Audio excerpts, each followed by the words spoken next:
لكن انا اتمنى كل واحد يشيل مسؤوليته، واتمنى ان السيد وزير الشباب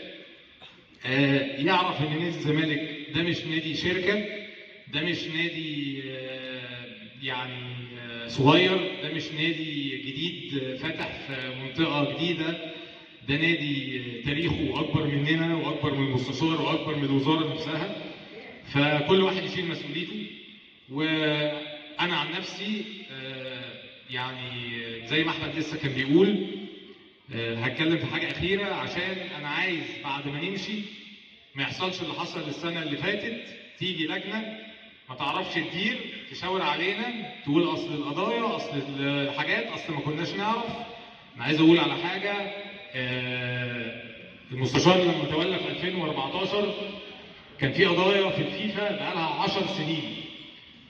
كريم الحسن ومندومو واجوجو، كل الناس دي سددنا القضايا بتاعتها. وفي البيزنس، والناس اللي فاهمه في البيزنس وفاهمه في الماليات دي اثرت على حاجات ثانيه، فاضطريت ما اعرفش ادفع مرتب خالد بوطيب، اضطريت ما اعرفش ادفع مرتب جروس، عشان دفعت 5 و6 مليون دولار ممكن نطلع تخطيطهم للعيبه